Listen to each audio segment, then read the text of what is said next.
Nityanandam Paramasukadham Kevalam Jnanamurtim Dvandvatitam Gagana Sadrisham Tattvamasyaadhirakshim Ekam Nityam Vimalamachalam Sarvadhi Sakshibhutam Bhavaतीतं Triguna-rahitam Sadgurum Tam Namami.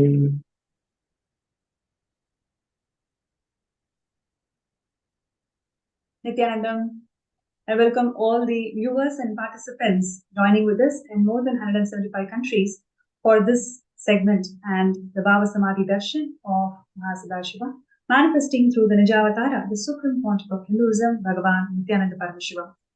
And this segment is going to be very interesting to all of you, where we are going to learn how we are disconnected ideologically from our own roots, and how systematically we have been disconnected from our own roots, and how Swamiji, the Supreme Pontiff of Hinduism, has revived the glory of Sanatana Hindu Dharma to its origin and authenticity.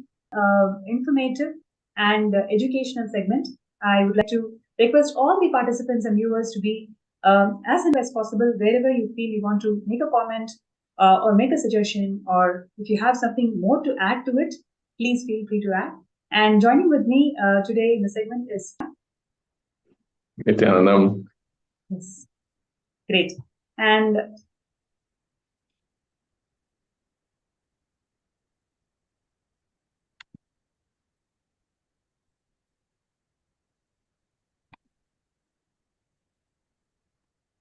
so today we are going to touch base on few important aspects that is holding the entire Sanatana Hindu Dharma together.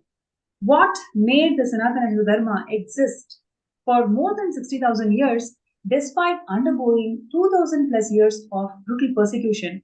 What is that skeleton system that is the secret for this great civilization? It is its cultural legitimacy, cultural components of the Sanatana Hindu Dharma, which is extremely important for its growth, for its stability, and how it is able to survive for more than 60,000 years. And today in the segment, we're going to see how this cultural roots of Sanatana Hindu Dharma is systematically separated from us by anti-Hindu elements, and how the 1008th incarnation of Paramashiva has descended for the revival of Sanatana Hindu Dharma.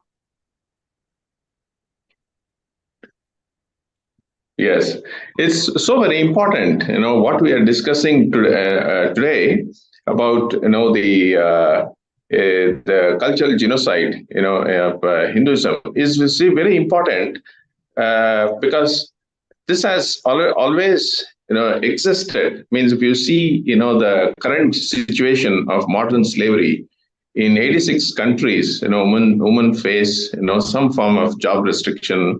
And 95, little over 95 countries do not guarantee, equal pay, for equal work.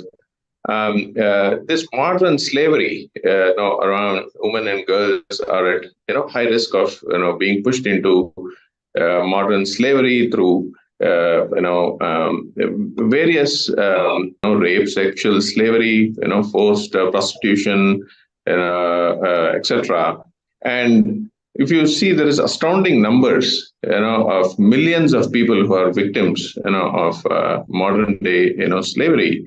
And today, one such, area that we really want to focus is the Rudrakanya Sampradaya. Yes, and Rudrakanyas are the temple dancers who dedicated their lives to Paramashiva. They made life and art as their mission, where they can achieve the purpose of living enlightenment through arts, and they dedicated their life completely to temple and Paramashiva. But what we know of Rudrakanyas today is so much of hate speech is attributed to Rudrakanyas and Devdasi tradition, who are even now, many of the Hindus themselves believe that they are nothing but prostitutes. Now, we are going to reveal to you, all the viewers and participants today, how the Rudrakanyas, the sacred beings who dedicated their lives to Paramashiva, is now termed as prostitutes. How did this systematic persecution happen? We are going to reveal some of the very interesting facts to all of you. Yes, Rudra Kanyas, were, a backbone of Hinduism, like how Swamiji has, shared. So in the eons, in the colonial era, how several legislations, were passed, for the sexual exploitation of, women in a mass scale, through passing of a disease, act, or a cantonment act, in 1864, which is only, to make more women, prostitutes, and make their exploitation, easier. And they were, grounds, for, if you will, the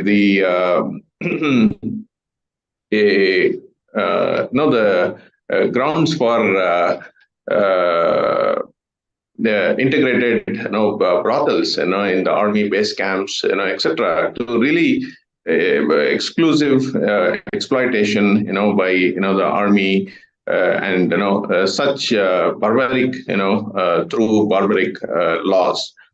And it's so, if you really see any of the laws, at that time, it only promoted more of trafficking and prostitution, and these Cantonment Act, in 1895, around another time, was severely criticized in Europe, by the prostitution industry, which the colonial government created.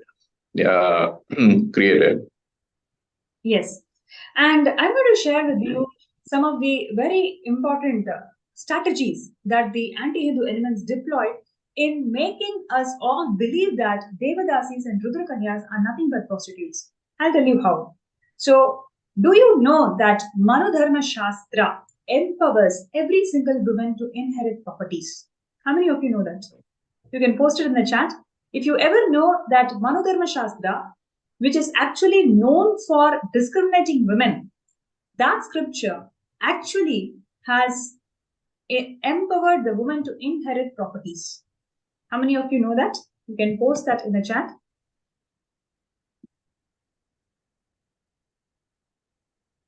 Yes, I request all the participants to be available and participate throughout this session, because some of the ideas, generic ideas that we carry about ourselves, inner image, and our Sanatana Hindu Dharma, it is all seeded systematically by anti-Hindu elements. And today we are going to break each and every one of them.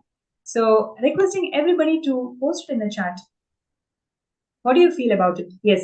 Now, the Manu Shastra, which is the constitution itself, has empowered the woman to inherit properties.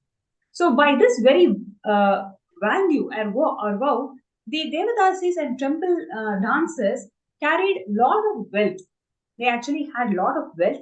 And because they had a lot of wealth, the British or the invaders persecute people who are doing prostitution to earn money.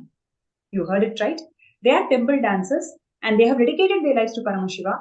Just because they have money, they are actually suspected of prostitution. Now, if you're suspecting of prostitution, what is the next step? You actually condemn prostitution, right? You actually have to frame laws that should stop prostitution. But you wouldn't go and deny the community itself. You cannot persecute the community itself. Even if your basis, if your claim is about stopping prostitution in the community, then your laws should be condemning the prostitution, not the culture, right? So, but that is exactly what they did. By telling a lie again and again and again, you start believing psychologically that it may be true. So they started lying that the Devadasis tradition is all about sexual exploitation and they are working to end this sexual exploitation. They repeated this lie over and over and over again in a way that we all believe the word Devadasis is something so not for me, so foreign for me because I don't want to associate with that. This is how every single Hindu talks today. It's because of the ideological and cultural persecution that we have gone through. In fact, Devadasis possessed all this wealth by their own virtue, by their own rights. So, what the invaders did was they passed a private act condemning the entire Devadasi tradition. Devadasi tradition has got nothing to do with the prostitution. If you want to end prostitution in the community, then pass laws that would end prostitution in the community, not the tradition itself. Right? So this is how they actually lied about the Devadasis in a systematic way and made us all really believe that Devadasis are nothing but sex slaves. And here, these anti-Hindu great people are here to save and protect these women, but in fact, they are the ones who are subjecting these women into defamation, and the defamation did not end with their lifetime. Till now, more than 2 centuries, they still carry the label that they are nothing but sex workers. Yes. So really, the colonial invaders hated the Devdasis and the Rudrakanyas who were celibate female monks, brahmacharinis who administered temples, temple rituals. They took part in arts, in various festivals. They had a always the rumor spread against Devadasis, calling them as the sex idol, sex workers, and making several allegations and several legislations to ban the spiritual tradition.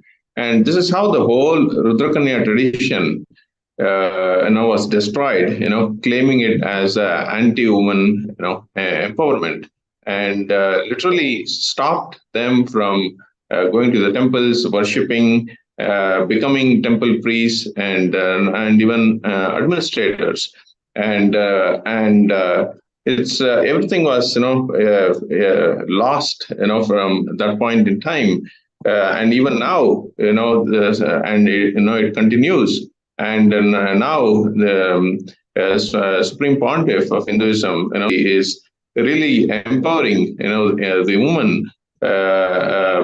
women to be leaders in the Sangha, in administrators, in different ministries, taking up different responsibilities, roles, really reviving this tradition, in a very big way, and women centered around women empowerment.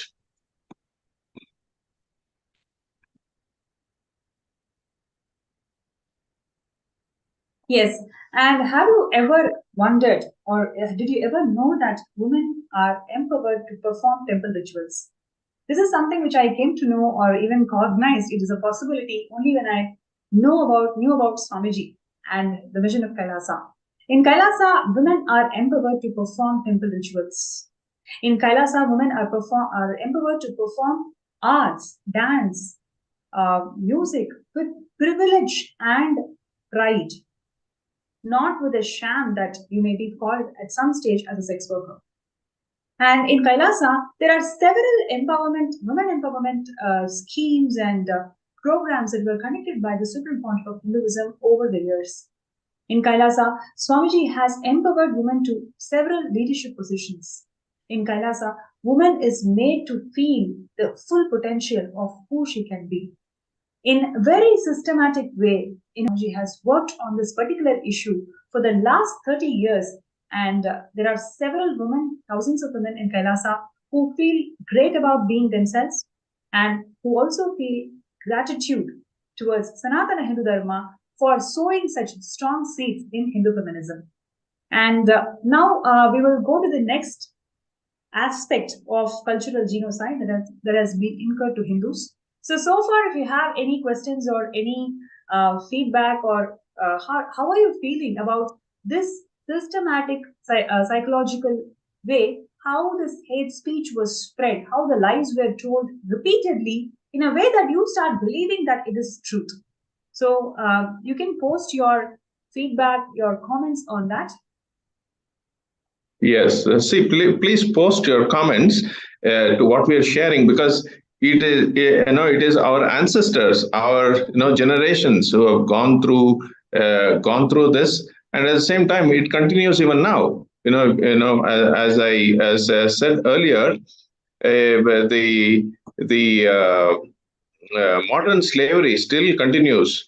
There are millions of people who are victims, of the modern slavery, and in different, countries, in war zone countries, different, countries with low economic, conditions.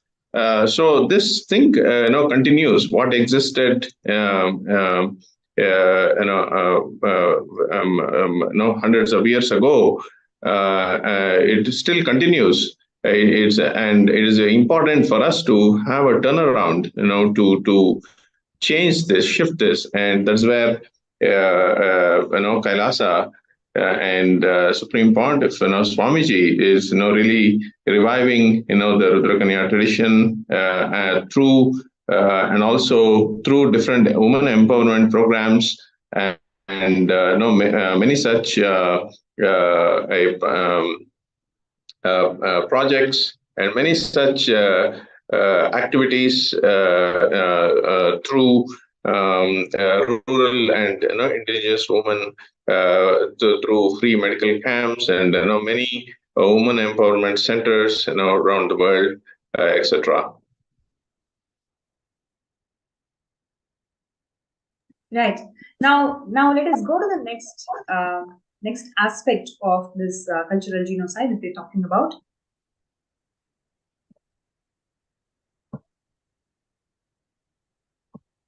Yes, intellectual terrorism that was incurred to Shaiva Sampradaya. How many of you know that Kashmiri Saivites are the world's most intellectually capable people of giving you breakthroughs in every field that the modern science is looking for? This community has literally, there are only double-digit numbers of families known to be traditional Kashmiri Saivites today, where they have been left with only two options. You can either convert yourself to a different religion or you have to displace yourself. That's it. You're being just given two options. Either you can convert yourself to a different religion or you have to displace yourself from where you belong to. This brutal persecution happened where literally all the scriptures of Kashmiri Saivism is completely burnt, and the entire intellectual strength of Hinduism is shaken the way the Kashmiri Saivites were treated. Yes, the entire sampradaya was destroyed, by anti-Hindu terrorists, and if you see an example where through Islamic invasion, especially starting through Sikandar Butchikan during 1389, 1413, Hindus were mercilessly killed and converted on the pretext of being kafirs, non-believers, as per the religion law of the extremist tyrant. Remember how it feels, all the Kashmiri Shaivites, living there, and the Islamic invasion happens, and they come there, and they either force you, to follow their religion or leave the place, and that is how thousands of Kashmiri Shaivites had to leave or convert to become kafirs. So an example, 1320, Sultan Sikandar killed Hindus by calling them Kashmiri, in 1990, the same Hindus were killed under the propaganda called Kashmiriyat, which alleged, that Hindus were not native to Kashmir.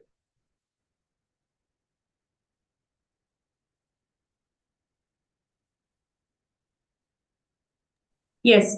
So the technique or the strategy that these anti-Hindu elements deployed was something called kafir. Kafir means you're a non-believer, right? I'm going to give you all a scenario.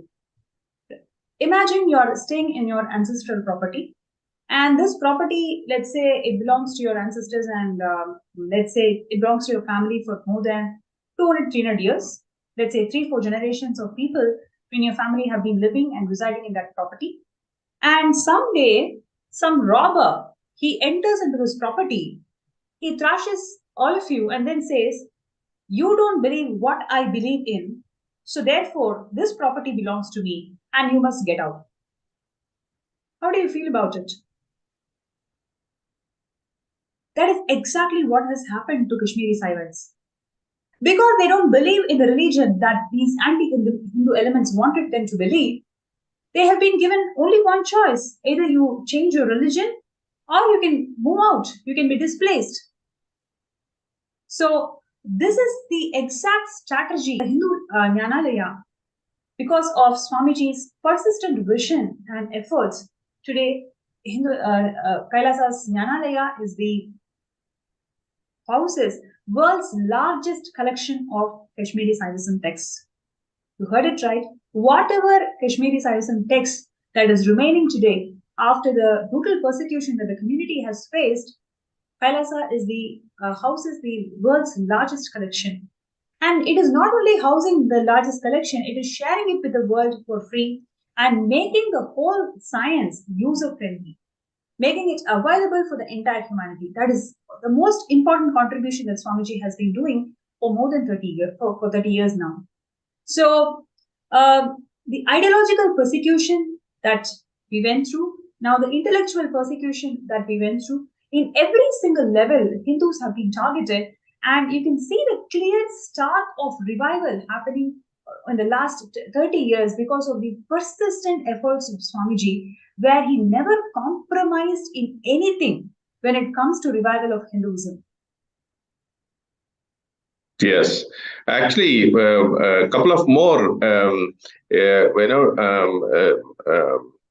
horrific, incidents about, the genocide, in Kashmir, around in Mirpur, so many thousands of people were abducted and, raped, and also in Rajouri, where 30,000 Hindus and Sikhs were reportedly killed, wounded, abducted. So such was the state of merciless killing and mass rapes and etc. and extensive killing that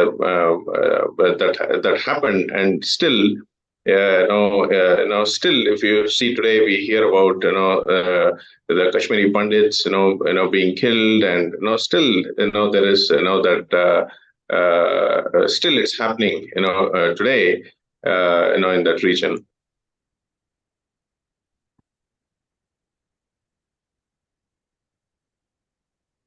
Yes, and I'm going to take a few minutes of all of your time to show the amount of work that Swamiji has done to revive these sacred Hindu scriptures. About $640 million have been spent on reviving, preserving, and making these Hindu scriptures user-friendly. Today, Kailasa's Nityananda Hindu Jnanalaya is the largest library pertaining to Hindu scriptures, and more about collecting, preserving, making it available to one and all, and ensuring that the entire ecosystem, especially the 21 Hindu kingdoms that Swamiji is the Mahamadlesh or Guru Mahasanidhanam, where all these Hindu sciences are revived and made it as user-friendly. Yes, the Kailasa's National Archive, initiative, is something, is very important, for generations. This revival the ancient palm scripts, and the digitization of Hindu manuscripts that will be available for generations to come. And it is important to understand what has happened to us, so we can change the future to from what it is now.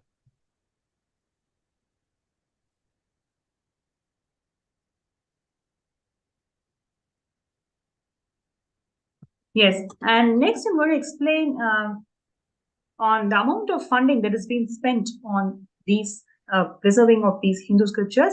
Yes, so towards the collection, conservation, digitization of Hindu manuscripts, about $640.5 million Hindu scriptures, $1 million were spent. You can see in this, mostly it was all about importing and assembling of Vedic mandates. That itself took about 600 million, and the rest of the funding went into facilitation, physical and digital archival, digitization, and conservation of all of these Vedic mandates.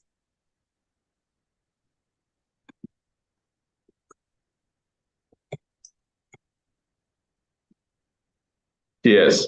So yes. So this continues, in a larger scale. So now we move on to the next segment of the science of power manifestation. So the power manifestation, existed, before, means, before, through, earlier, in 1800s, and really, the system, the health system, the medical, health system, support system existed, in our villages and in India around, those, times.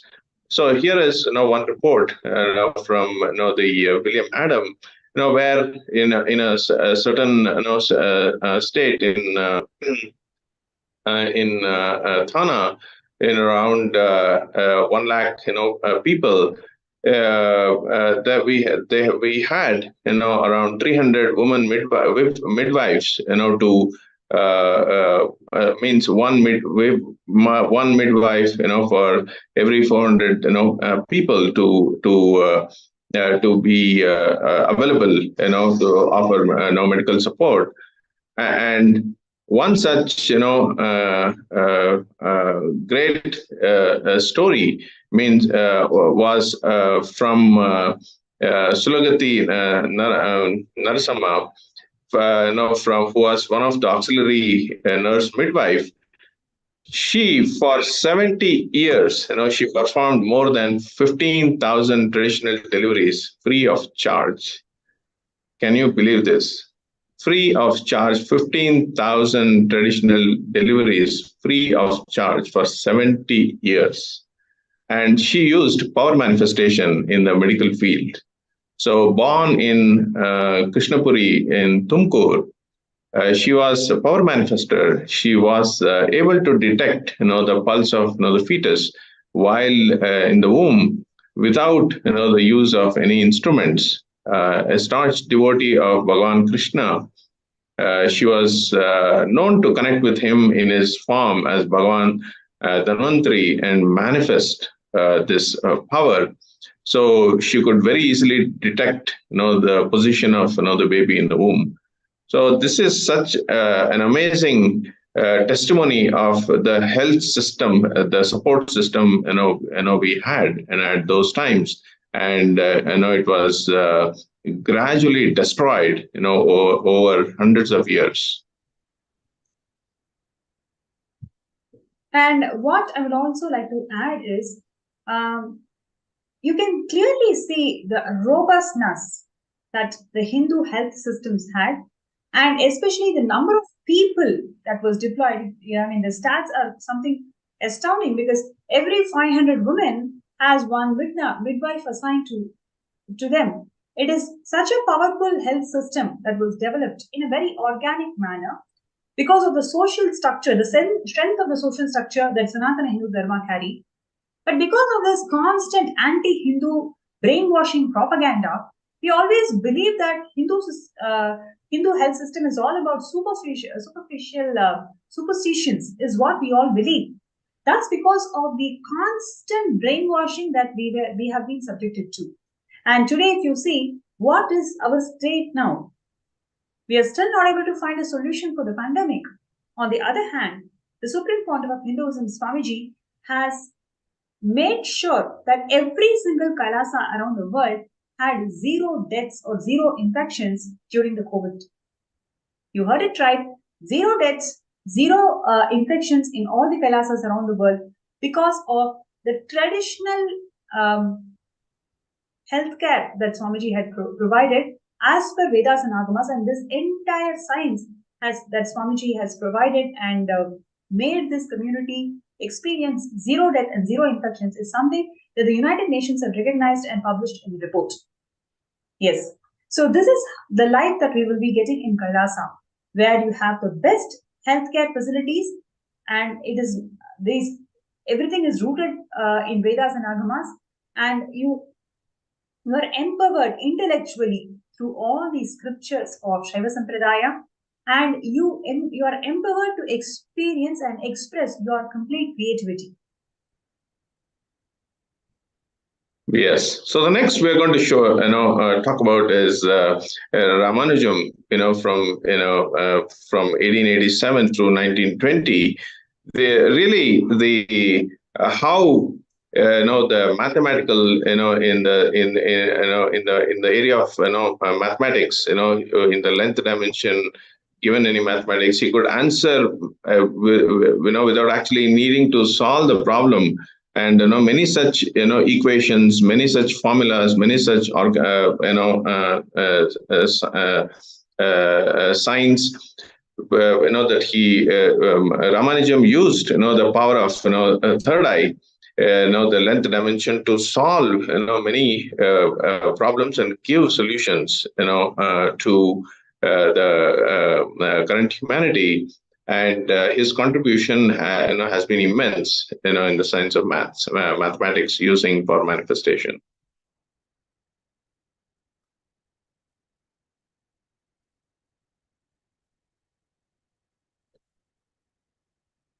So really, if you actually see many complex mathematical computations, calculations, he would simply say say it to just through expressing through the power of third eye. And it's just in that generation has been he has done the greatest contribution to the science of to the field of mathematics.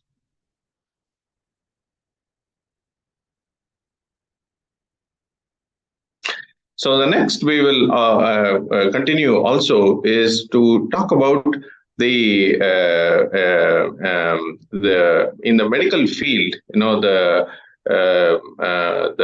Rishi Sushruta, how the father of modern surgery used the third eye powers to do surgeries. And Sushruta was an ancient Indian a physician known as a main author of medico-surgical compendium called Sushruta Samhita. So really, Sushruta Samhita was written and practiced using third eye powers, and the level of detail it covers goes on into describing how fetus develops 7 layers of the skin, naming each layer, etc., going into real details, which is unimaginable in that era, but made it possible today only through microscopy, ultrasonography, etc. So Sushruta is known for treating fractures, general surgery, plastic surgery, rhinoplastic, perineal surgeries, and shuttering of wounds, etc. And today, one such thing I wanted to share is the nose surgery. So during those times, when soldiers made a mistake, or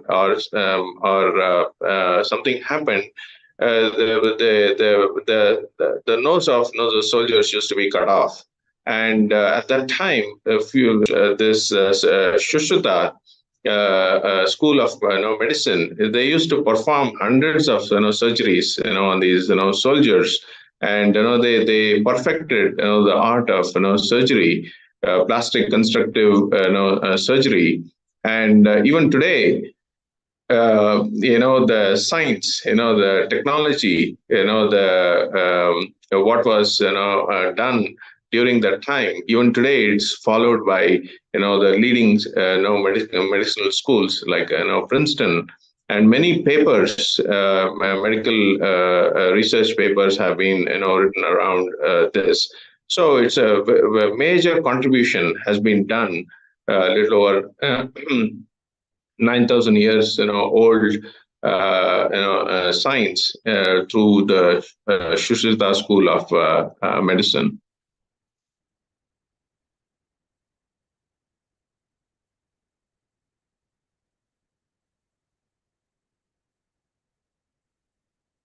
So even here, even the science of the same way, the plastic surgery, the science of the plastic surgery was destroyed through the cultural genocide by the invaders, and really now it's important this such an amazing science in the medical field needs to be revived. So as a consequence of these several crimes of this invasion, we see that even contemporary India is facing challenges in the healthcare sector. When it comes to doing complex plastic surgeries, and there are more number of infant deaths at the time of birth. And we see continued challenges, in the healthcare industry.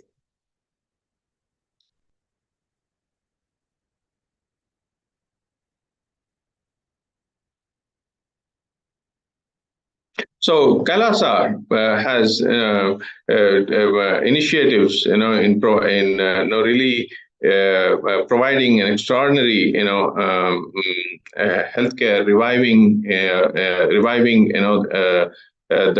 this department of healthcare, by making leadership opportunities, engaging different platforms, making things available for disabled individuals, and also in using the power of third eye, making it available to the through the blinds initiative.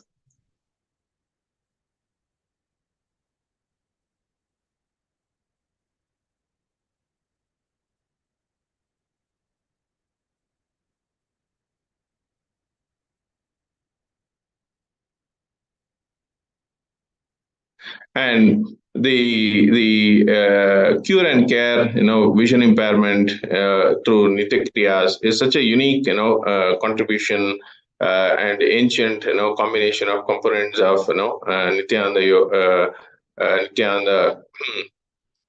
yoga, which includes, different asanas, kumbhakas. So Swamiji is really reviving, all of these authentic, kriyas, yogas, through in a very authentic way, to be able to revive and contribute, to the current problems.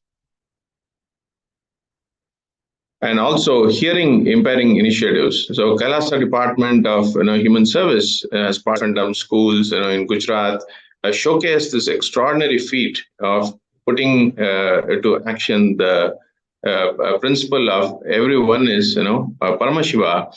empowering each individual, to build their confidence and raise their self-esteem, so they become independent and contributing members of the society. So same way through mental disabilities and development disabilities, etc. Yes.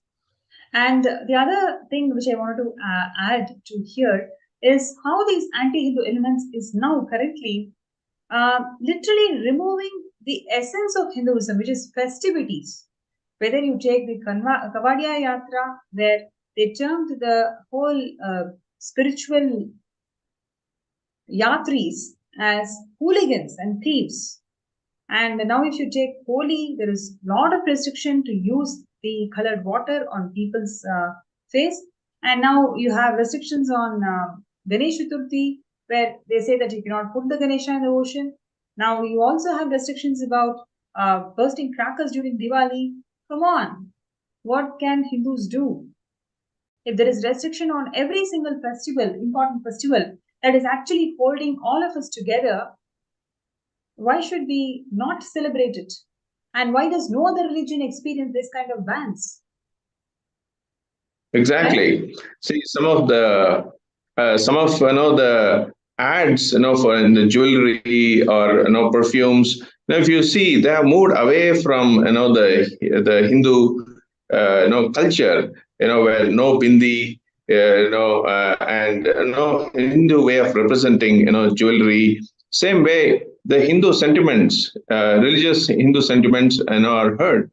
I see many articles, say Indian festivals poison waterways. Similarly, there's an article that says Ganesh Chaturthi, Indian toxic festival. So it is such religious sentiments of Hindus are being heard, but at the same time, continuously telling this and weakening our backbone, and trying to break our tradition, and trying to break our tradition. Similarly, pollution happening in river Ganga. So these are some of the examples. Continuously the anti-Hindu elements try to portray, give a false agenda, false narrative on this. Yes. So what Swamiji has done is, in fact, Swamiji holds the Asia Book of Records for making 13 Brahmotsavams in a year celebrated by a single Hindu temple. 13 Brahmotsavams, which means practically it is like more than 320 days in a year will be celebrated as a festival.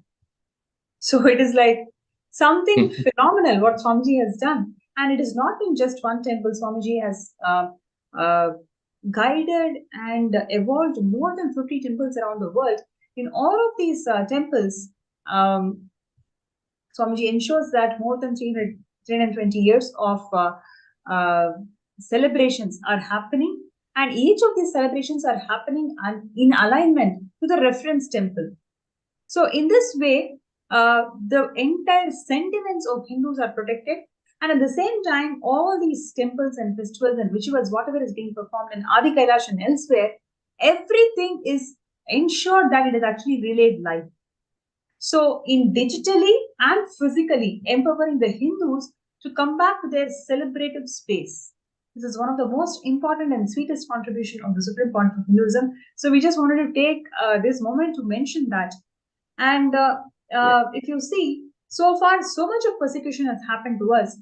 And what we are also seeing is there is a huge need to solve the world problems today. And Hinduism has got solutions for all these problems.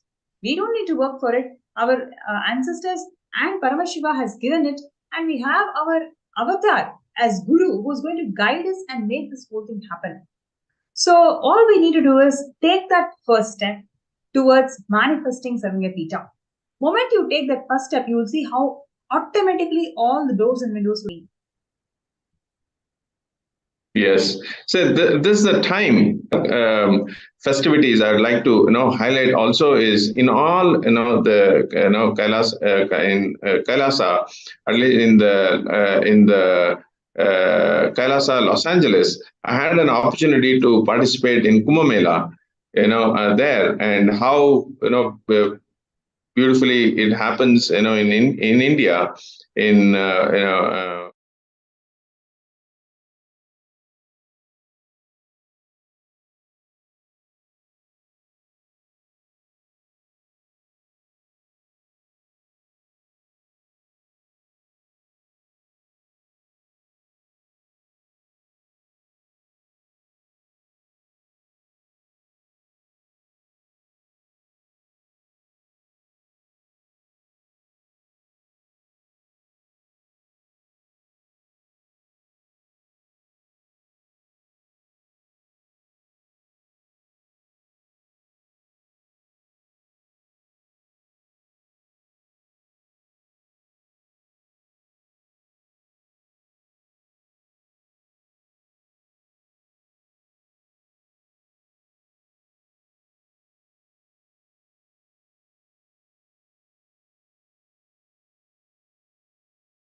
Sarvagambita Yajman and Sarvagambita Karta. So I kindly request all of you to post your messages in your Zoom.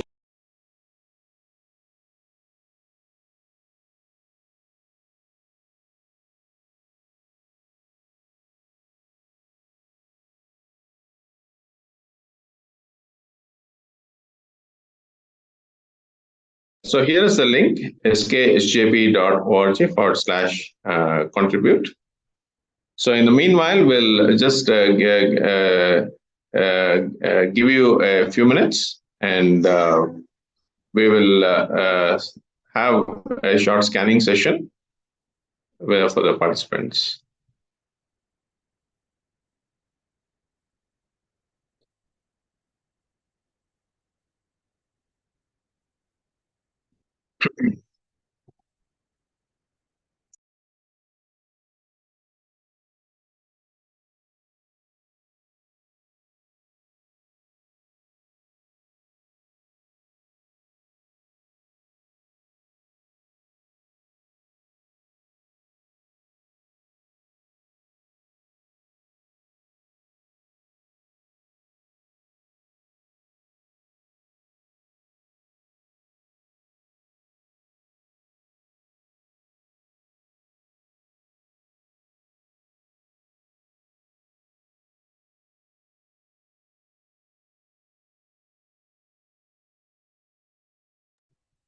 Yes, Nityanandam, I think we had a small technical glitch.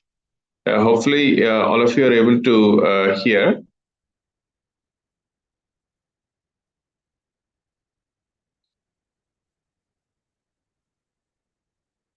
Yes, if you're able to,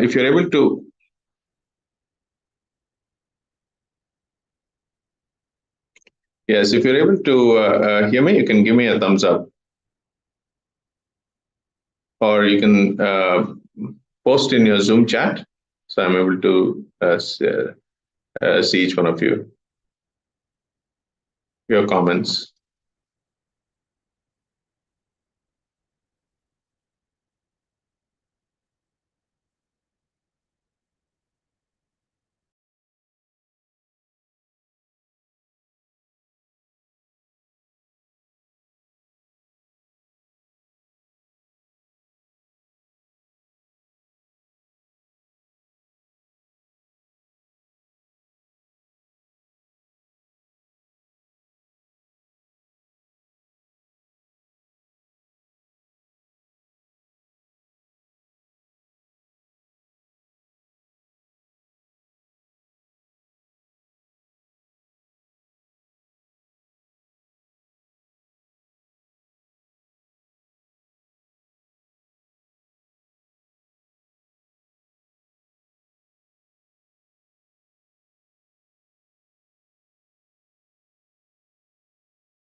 Yes, Nityanandam, if you're able to hear me, Nityanandam, you can please post in the Zoom chat.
Yeah. So now we will requesting all the participants and viewers to post if you would like to have a third eye scanned in this FB link.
Uh,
Yes, I request all the participants to post your requests.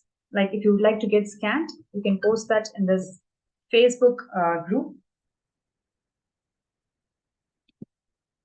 So please go to SPH Nityananda Parameshwaram page and you can post that in the group.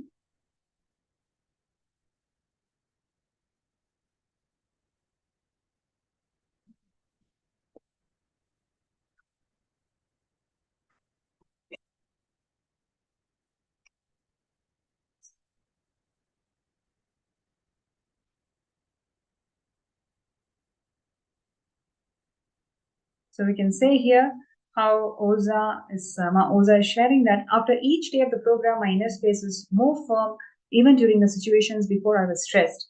Now I handle with calm and knowledge of it. It's just a dream and drama. Beautiful. Thank you so much for sharing.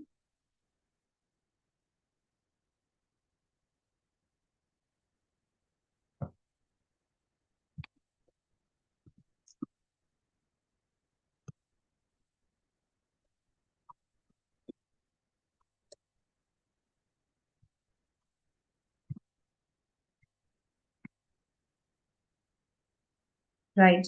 And I request all the participants to kindly post if you would like to get scanned in the Facebook page event.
Right. So requesting everybody to post if you would like to get scanned.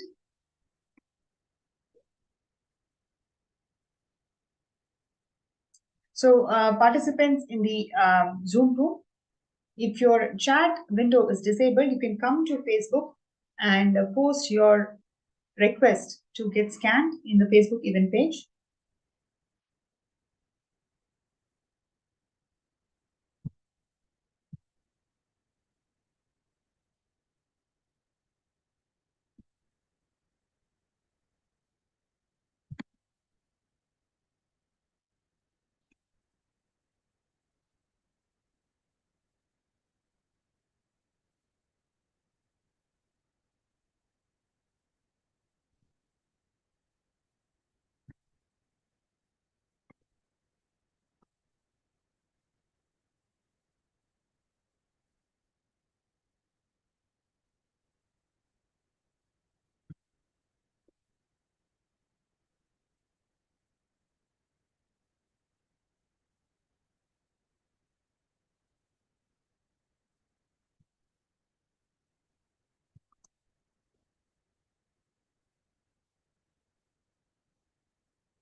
Yes, okay. So we have here Paramashiva Priyama for scanning.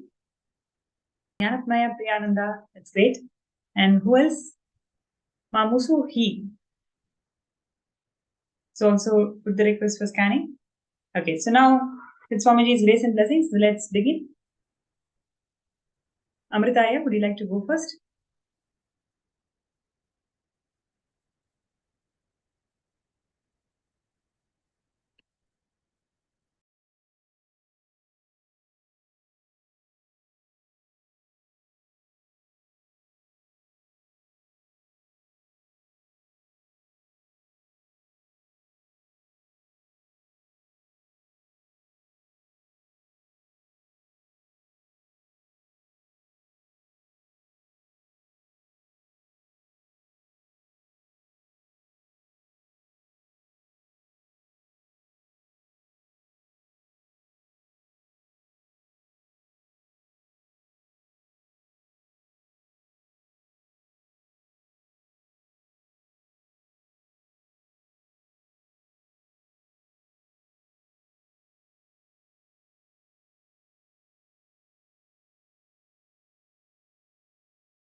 Yes, Nityanandam.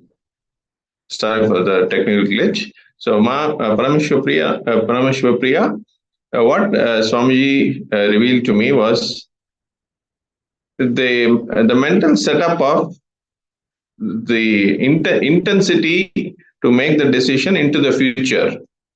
You are always wanting to push, anything that you want to do into the future, missing the present, what you can do now. So look into why you feel know that you want to do something tomorrow, day after tomorrow. Why not now? What you're empowered to change your life now. And if you can see what is making you feel to move into the future and make that intense decision now, that at this very moment, let me decide to become Sarvangapita Yajman, you will manifest, you will attract the right situations, right people, right, and you will manifest to become founding fathers, founding mothers of Kailasa.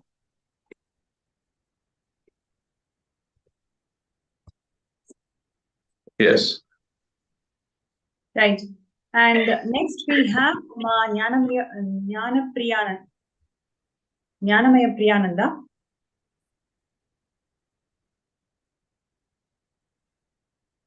It's just checking once again. Yes, it's Jnanamaya Priyananda requesting you to intensely connect with Swamiji. Let us both connect with Swamiji in our third eye and let us chant the Mahavakyam. Om Nityananda Paramashivoham. Om Nityananda Paramashivoham. Om Nityananda Paramashivoham. Om Nityananda Paramashivoham. Swamiji revealed that there is an intense desire to explore yourself in the field of arts. Because of so much of self-hatred that you developed in the age 11, you are not exploring yourself in arts dimension. So I request you to sit and pen down that incident and see it through your third eye. Literally, you'll be able to see a new powerful cognition, a liberating cognition when you look at the same event, same incident. And after that, list down the list of steps that you're going to take to manifest your being in the field of arts.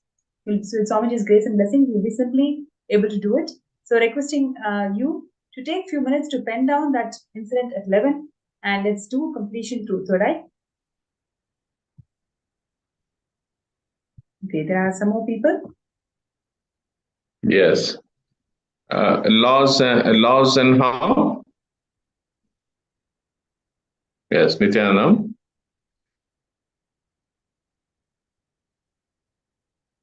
I'm scanning you now. Om Nityananda Paramashivoham. Om Nityananda. Om Nityananda Paramashivoham.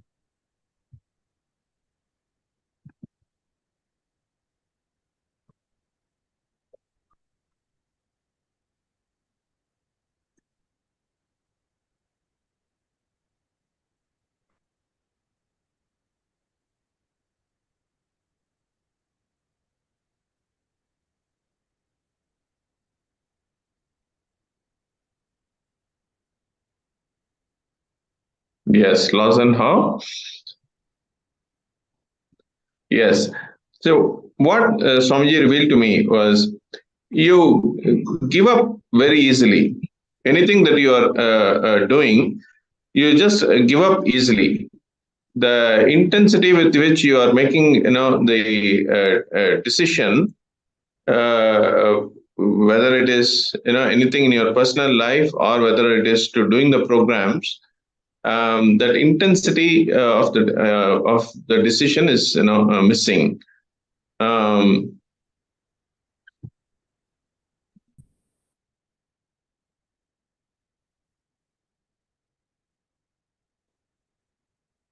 so intensely with will persistence. Now, if you just sit with will persistence that you want to manifest Sarvangapita,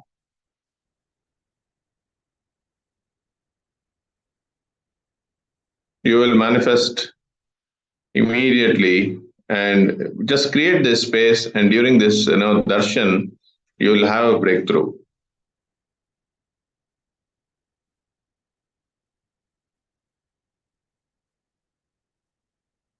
Yes, laws and how? Yes, and now he's scanning Nikhil and Nikhil Soni, who's saying that you want to manifest Mahapadashivoham for you and your parents. Okay. Let us intensely connect with Swamiji in our third eye. And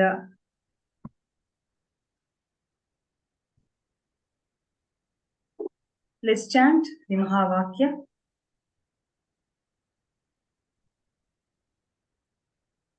Om Nityananda Paramashivoham. Om Nityananda Paramashivoham. Om Nityananda Paramashivoham.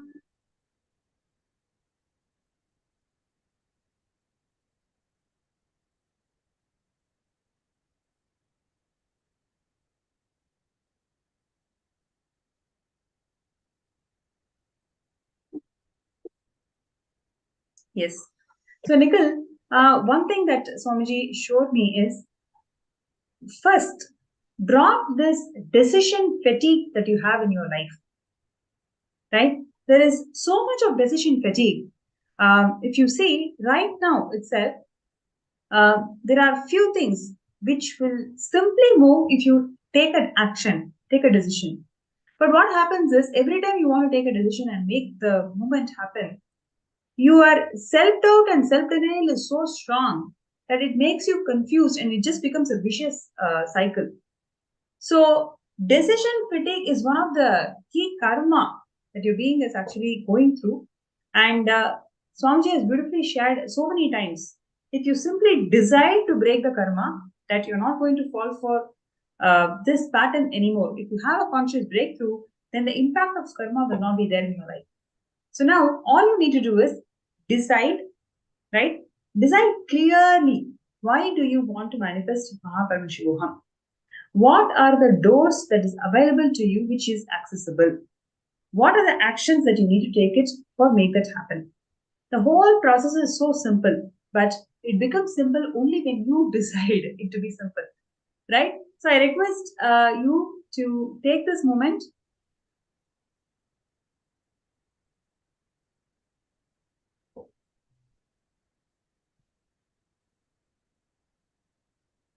and intensely complete with it.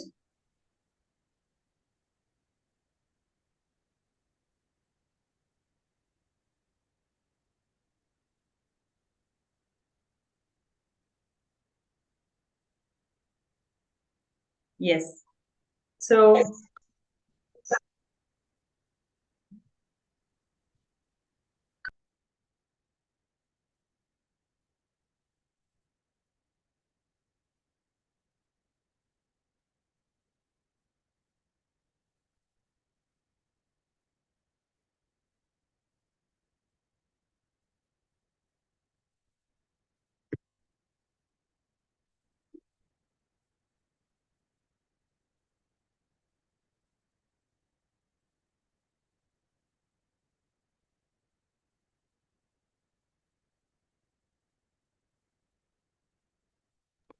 anybody else would like to get scanned? You can actually post that in the chat. So thank you so much, whoever has commented and received your scans. All the courses will get in touch with you guys, and let us all work together to make it happen.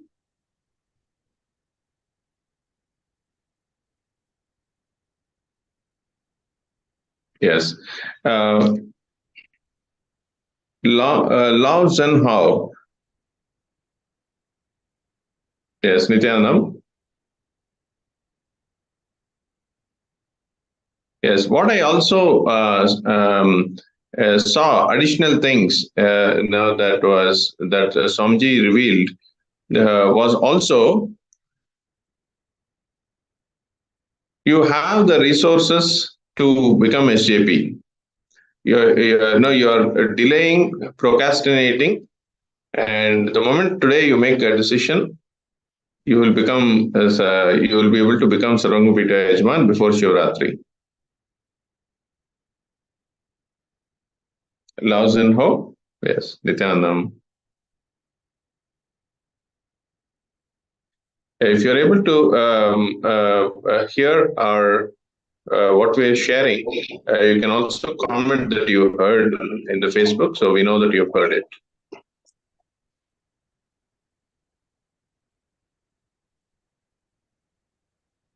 Yes. Anybody else who is requesting, for a scan, please post a message in the Facebook group under the events.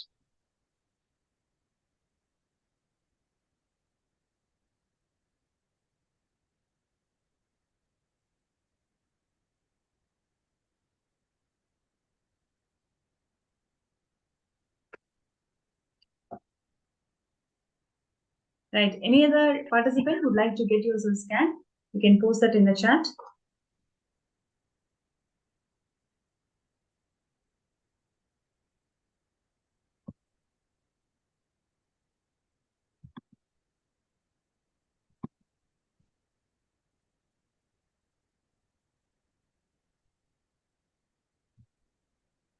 Right. So with this, would like to once again remind and share with all the participants, do not miss this opportunity where you can become the founding fathers of Kailasa.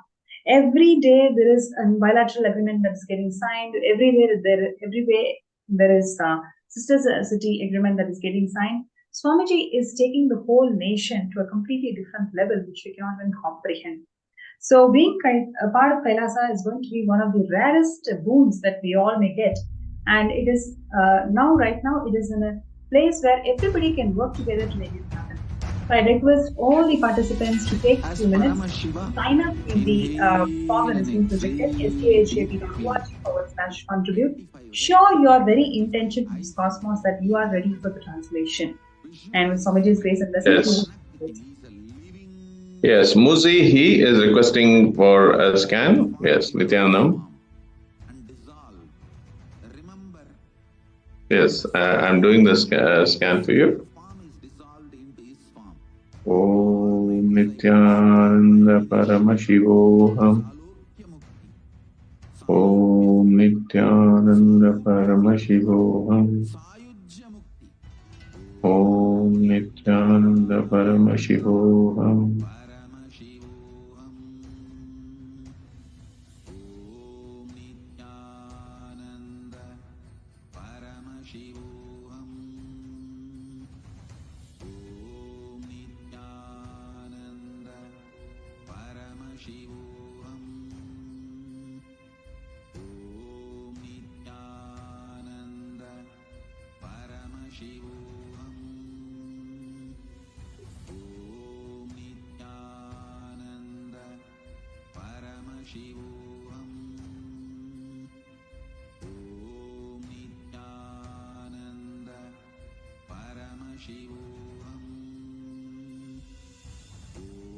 Yes, Muzehi, Nityanandam.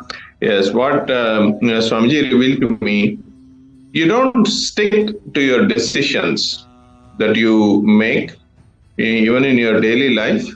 You make a decision and then you don't stick to that. You just keep changing. So even for you to become Sarvangapita Yajman, founding fathers of Kailasa, you bring stability to your decision. Look into your life, at least maybe two, three incidents, very recent incidents that you feel you wanted to do it. You decided to do it, but you did not do it. So look into the at least two, three incidents, complete with this. You will be and make a new sankalpa to become Sarvagna-pita Yajaman. By Shivaratri, you will become founding fathers of Kailasa. Nityanandam.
Yes. So all of you, whoever has wants us to scan, so please post your comments on Facebook.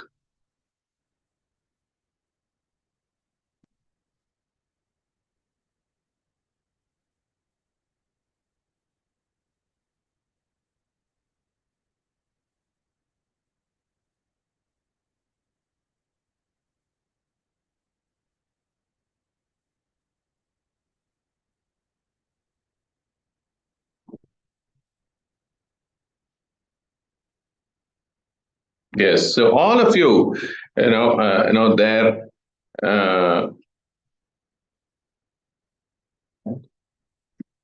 Today you can make the decision, a sankalpa to become founding fathers by starting towards attending the Mahaparamashivamam Season 2 program.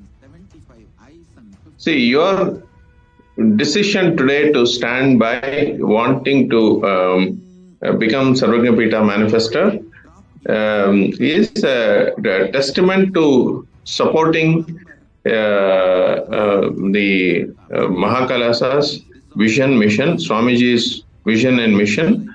In a way, how you've seen, we've been persecuted, and our communities are persecuted, and all our best things, that we've offered, Hinduism has offered, is just being destroyed. So your decision today to become Sarvagna-pita manifester, attending the 21 days of Mahaparamashivamam Season 2 is indication of you stand for it. You stand up for the cause. You stand up, and each one of you can bring immense contribution to the change, immense contribution to the shift, to making it happen, to making the revivals successful, bringing to its completion, and make it available for generations. And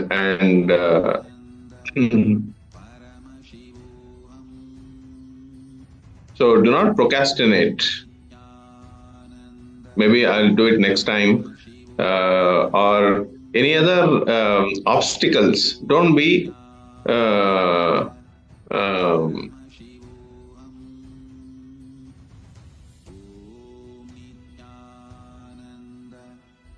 too attached to your obstacles, your problems. Let go of that and have the goal, as what you want to manifest. Instead of uh,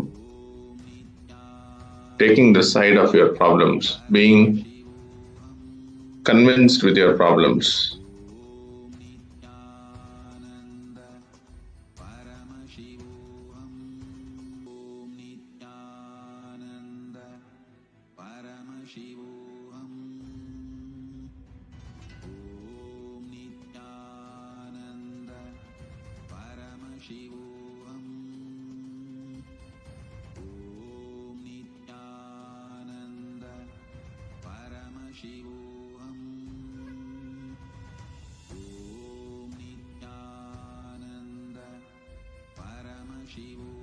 And you can also post, in the Facebook, what aspect of today's presentation that you heard that really resonates with you, and really you want to support that particular area, what Swamiji is reviving. So you can post your comments, in Facebook as well. And also, additionally, where people who are wanting scanning done, please post your comments.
So all the people who we scanned, a couple of them now, uh, all of you can take the next step right away before the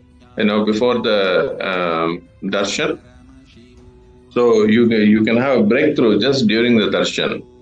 So whatever was revealed to you, please take the next steps and prepare yourself during the darshan to get a breakthrough.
Yes.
Yes, Nityanandam E. Lee is requesting for a scan.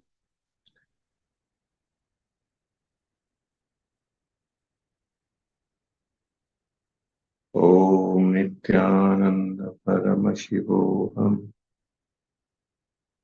Om Nityananda Paramashivoham. Om Nityananda Paramashivoham.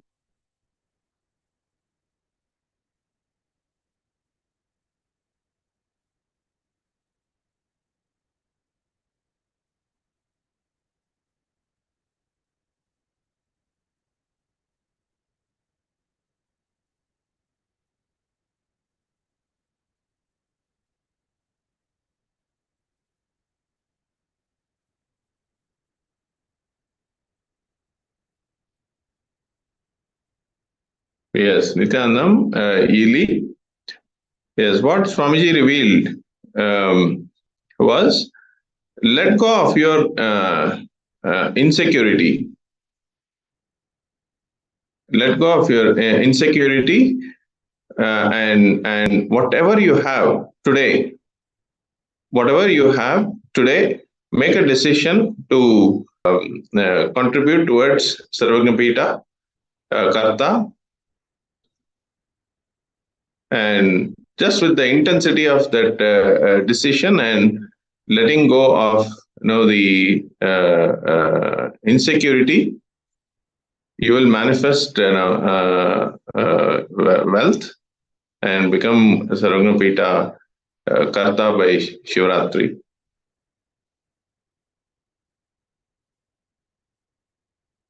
Nitya Tirtha Rupananda, Nityanandam.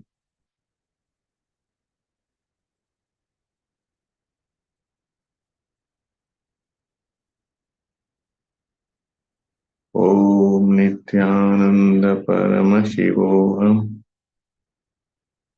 Om Nityananda Paramashivoham.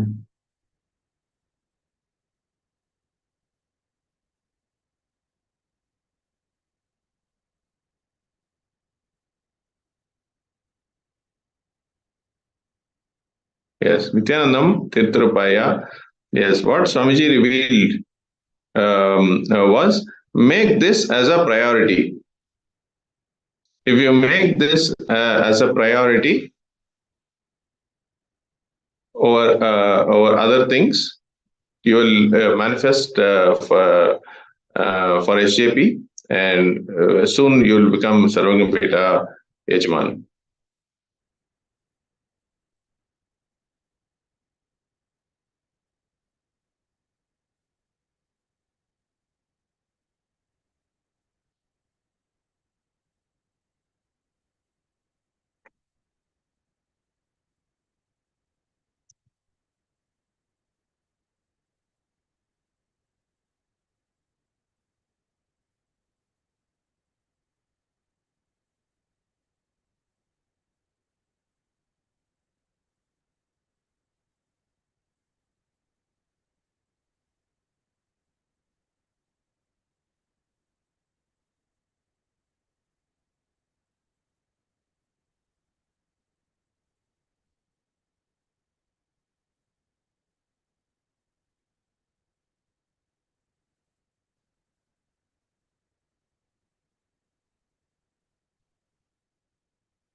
Yes, we have someone posted in Chinese about Yili. If,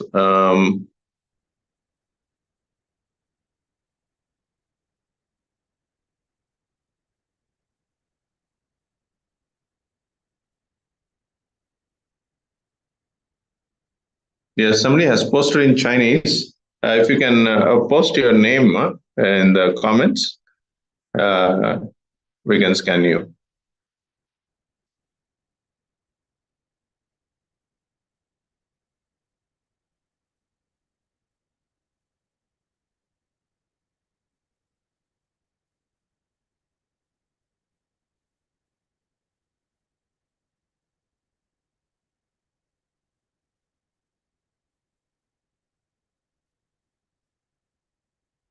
Yes, Nityanandam, anybody else needing scanning, please post your comments in the in the Facebook page.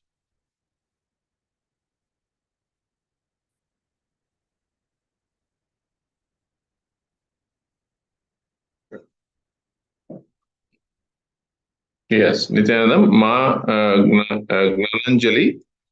Yes, Nityanandam. Yes, let me do the scanning.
Yes.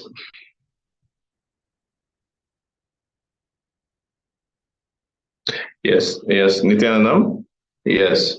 I want to complete during the power manifestation. During the power manifestation session, it is Swamiji showing me through through a third eye, and it's only Swamiji. Whatever is being shown is what I'm sharing. So I complete again with all the viewers.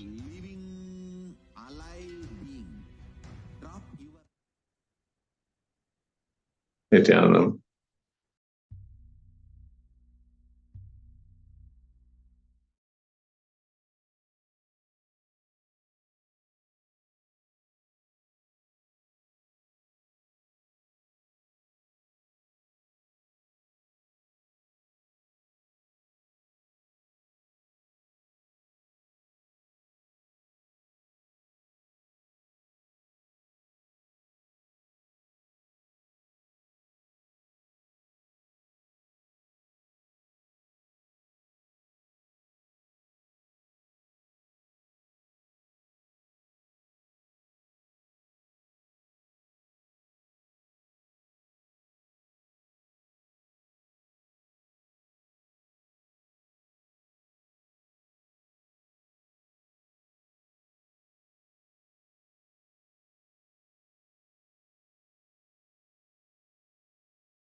Yes.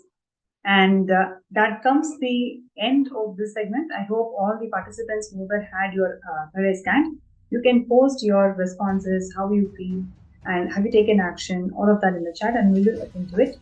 And this comes to the end of the session. And tomorrow, hopefully, again, once again, we'll share with you much more effective information about Kailasa, about Hindu Holocaust, and many more things. And now we are all going to be receiving the Bhava Samadhi Darshan of Swamiji, manifesting as Mahasadashiva.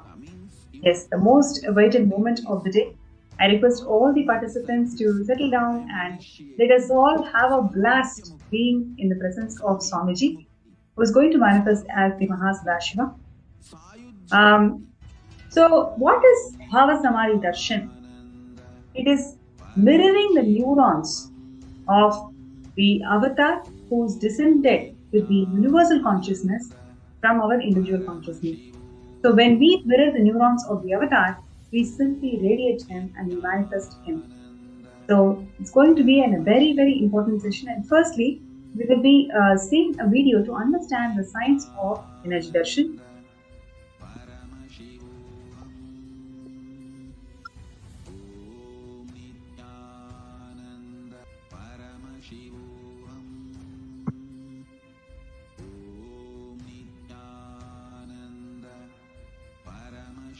Yes, I request all the participants to turn on your camera, whoever is there in the Zoom.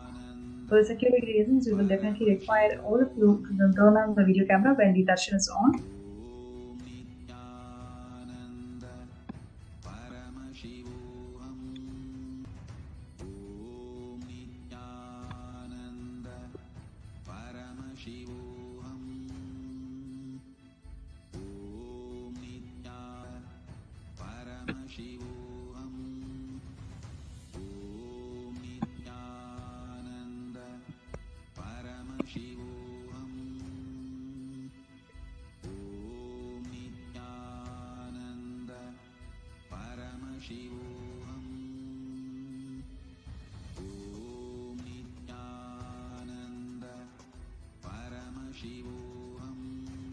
Yes, and I'm seeing a lot of great responses and happy faces in the Zoom. I request everybody to turn on your video camera and let's get ready. Let's prepare ourselves to see the darshan of Swamiji manifesting as the Mahasadashiva.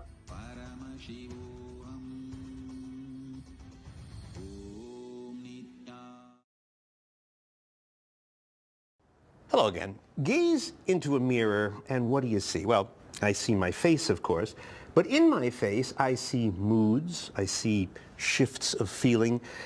We humans are really good at reading faces and bodies because if I can look at you and feel what you're feeling, I can learn from you, connect to you, I can love you. Empathy is one of our finer traits, and when it happens so easily, perhaps because, and this is brand new science, this is just out of the lab, we may have some special circuit in our brains that helps us whenever we look at each other.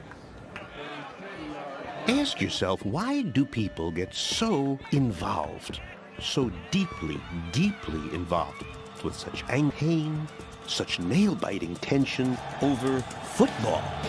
Are gambling on defense. Why are we such suckers for sports? And it's not just sports.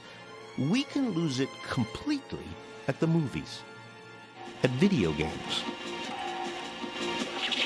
watching a dance.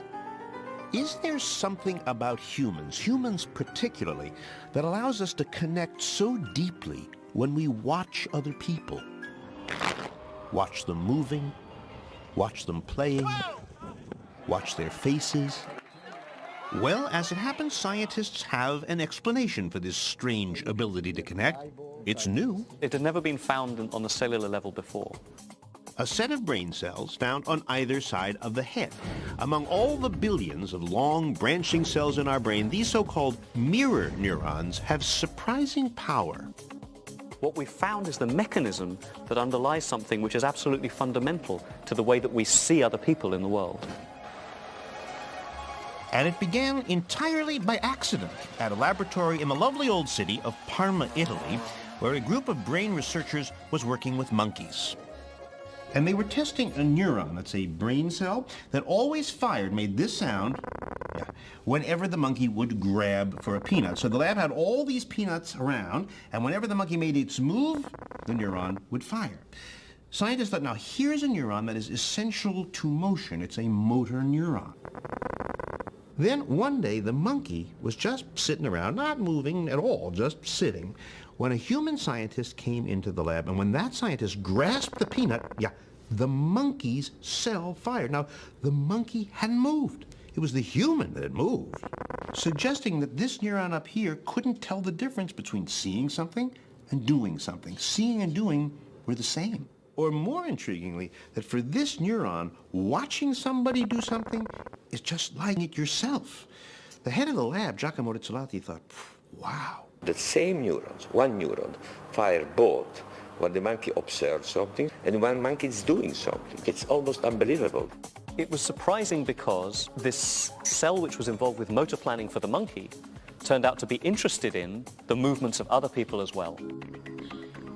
Some people call them monkey see, monkey do neurons, but the name that stuck is mirror neurons, because with them, the brain seems to mirror the movements it sees.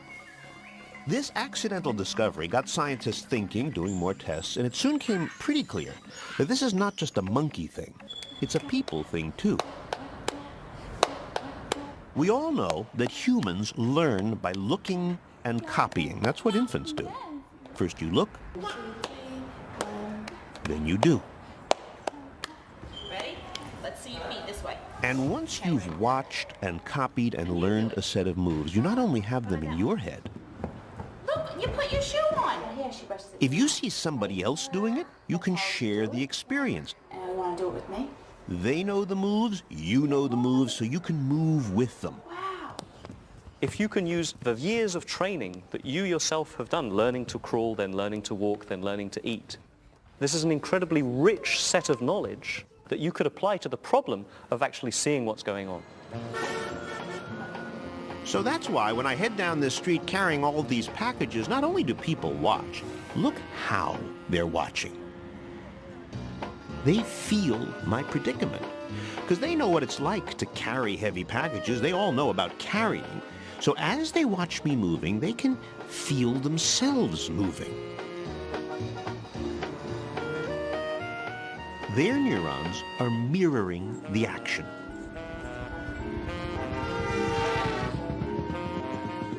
These neurons may be the brain's way of translating what we see so we can relate to the world. The mirror system is the way that you tap into, the way that you harness your own abilities and project them out into the world. And people are really good at watching and translating what we see. Like with just 13 moving dots, that's all there are here, you'll have no trouble recognizing these very ordinary activities. What's more, tests have shown when a person sees a movie like this of his own movement, he'll recognize it immediately as his own. And that's why sports fans tense with the action, wince, and leap, because if you know the game, then your neurons are firing as if it's you playing, giving a whole new meaning to the phrase armchair quarterback. That's why it's so easy to be a sports fan. But there is more, suggests UCLA professor Marco Iacoboni. He thinks mirror neurons tie us not just to other people's actions, but to other people's feelings. So the idea was to try to figure out how the emotional system and this motor system are connected together. We're going to go in the scanner. What you're going to do is To demonstrate, he put me into this very powerful fMRI brain scanner that can peer into the brain while it's working. And he gave me some goggles so he could show me pictures when I was in there. So you can see here the eyeball of Robert. And once he had a good view into my brain... Nice looking brain. Thank you. Robert, you're not supposed to talk when we scan you, all right? Sorry. Then he said, okay, I'm going to show you a bunch of faces. And for each face, I want you to imitate it. So I did that. Then he recorded my brain while I moved my facial muscles. We're going to do right away another one. Okay. Then he said, okay, same faces, but this time, don't move a muscle. Just look. So I looked. When we checked the results... Oh, there's my brain. I've never seen my brain before. This is your mirror area. Iacoboni says that the part of my brain that's working when I make a face, the same part gets busy when I see the face. Plus, when I was looking at these faces, I remember feeling extra uncomfortable, kind of bad. But when these faces came on, I felt better, almost happy. And in fact, at the moment I was looking at the happy face, my brain, and this is my brain, in that instant, see the red area here? It shows activity in the happy, emotional part of my brain. And when I was imitating happy faces, look, I get even a bigger response. This, says Iacoboni, is a consistent result. Mirror neurons, he believes, can send messages to the limbic or emotional system in our brains. So it's possible these neurons help us tune in to that's empathy. We strongly believe that that's a unifying mechanism that allows people to actually connect at a very simple level. You're saying that there's a place in my brain whose job it is to live in other people's minds, live in other people's bodies. That's right. Oh, darling, I'm going to die. Don't let me die. Yeah. And great actors instinctively know that if they put feeling and drama into their bodies, Hold me tight. Don't let me go. their faces, It's dark out there alone. we will respond. Can't die. You're too brave to die. What actors are expert in is using their movements to inspire feelings in the people watching. These are the experts in the mirror system. We are intensely social creatures. We literally read other people's minds. I don't mean anything psychic like telepathy, but you can adopt another person's point of view. When you put it together, what do you think it's going to be? So if mirror neurons help us connect great. emotionally, what about people like this? Kids like Christian, who has autism. Why do you like Legos? It's been known for some time that children with autism could be quite intelligent, but have a profound deficit in social interaction. There he is. Christian can speak and read and write, but like many kids with autism, he will avoid eye contact. He often misunderstands questions. So, Christian, can you tell me what you did in school today? Doing well. You're doing well? Everybody wants to know what exactly causes this. So Dr. Ramachandran and his graduate student, Lindsay Schenk, designed an experiment. So we're going to be reading your brain waves with this cap. They recorded brainwaves while the kids opened and closed their hands, and while they looked at a movie of somebody else's hands. For most people, the brainwaves look the same either way, whether they're doing or seeing. But for kids with autism, the wave changes, suggesting possibly that autism may have something to do with broken mirror neurons. Their brains may indeed be different in that regard, and they may have deficits in the mirror neuron system. But we don't know this for sure yet. There needs to be additional work needs to be done using brain imaging. But what we do know, says Ramachandran, is that healthy human beings are intensely social. More than our cousins the monkeys, we invent ways to connect. We invent dances and handshakes and games to play.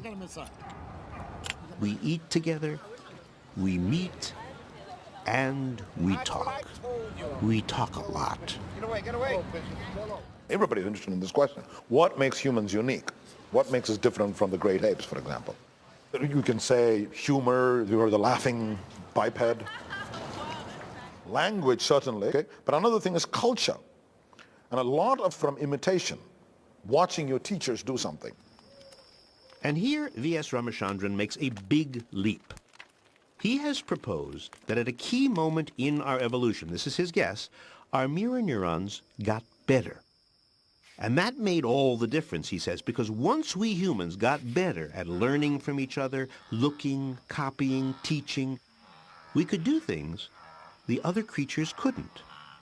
In other words, if you are a bear and suddenly the environment turns cold, you need a few million years to develop a polar bear type layers of fat and fur. It would take many, many, many bear generations to select for furrier bears. But, says Ramachandran, if you're a human, you watch your father slaying another bear and putting on a fur coat, skinning it, using that as a coat. You watch it, you learn it instantly. Your mirror neurons start firing away in your brain. And you perform the same sequence, complicated sequence. Instead of going through millions of years of evolution, you've done it in one generation. And while no one's claiming that mirror neurons are the key ingredient that makes us different from other creatures, what these neurons do suggest about us seems almost self-evident. You can see it any Sunday at a sports bar, that deep in our architecture, down in our cells, we are built to be together. There would be very little point in having a mirror system if you lived on your own. There'd be a lot of point in having a digestive system if you lived on your own. There'd be a good point in having a movement system if you lived on your own. There'd be a good point in having a visual system if you lived on your own. But there'd be no point in having a mirror system. The mirror system is the most basic social brain system. It's a brain system which there's no point in having if you don't want to interact or relate to other people. But we do like to interact, and maybe now, as never before, we will understand why.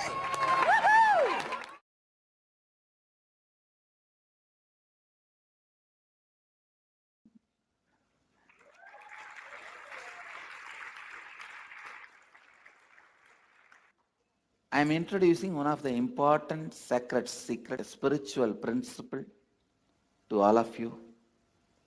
Please listen, the keyword, mirror neurons. Let me explain the concept.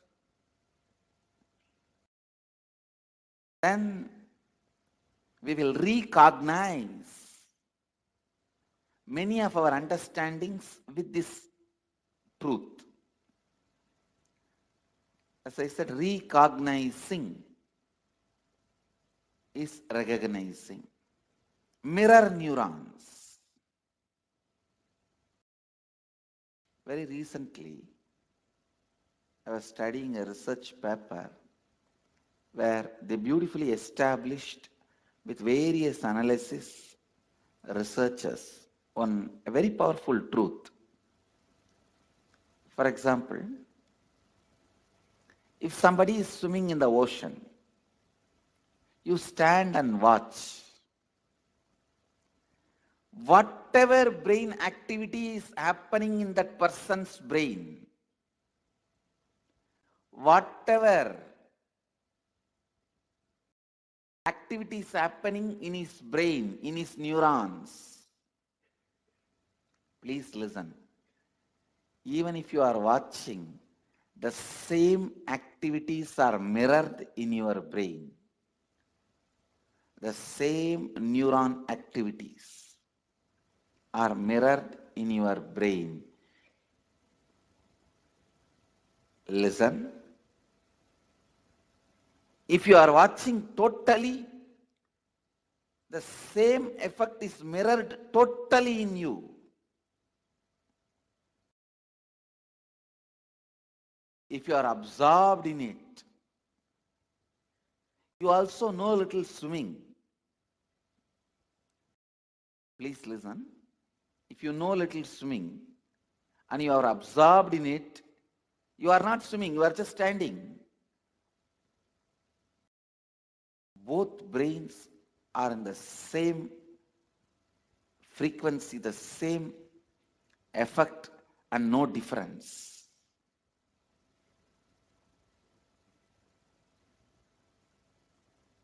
Listen. If somebody is swimming in the ocean, you are standing and watching. If you don't know swimming, if you are not completely absorbed in it, maybe some 80% is mirroring. If you are absorbed in it and you also know swimming, there is no difference at all between his brain and your brain. The mirroring effect, I tell you, if you are watching totally absorbed in it, then the same activity is replicated in your brain, meaning the same kind of electric and neurotic impulses are activated in your brain. This defines, this demystifies many mystical phenomena. Please listen. Now you know why just by gazing into my eyes, you are in the space of completion.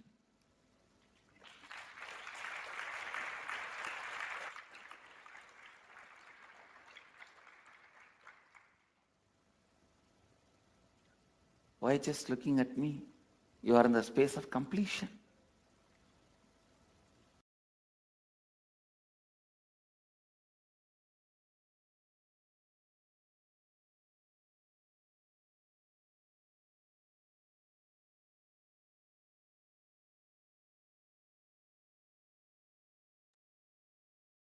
Yes. Now I request all the participants to settle down, and we are going to be having the most awaited form of the day, which is receiving the blessings of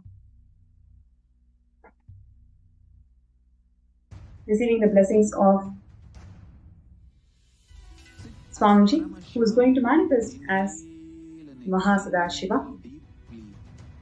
So we will be mirroring the consciousness of Swamiji, who is going to manifest as Mahasadashiva. I request all the participants to please be with your head, neck and spine in a straight line.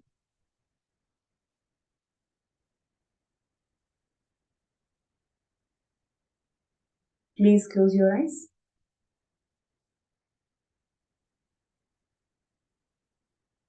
Inhale as deeply as possible. Exhale as slowly as possible.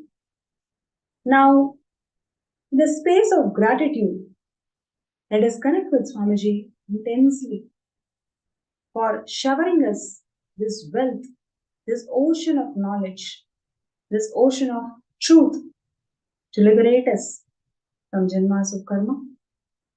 So let us intensely connect with Swamiji and chant the Mahavakya.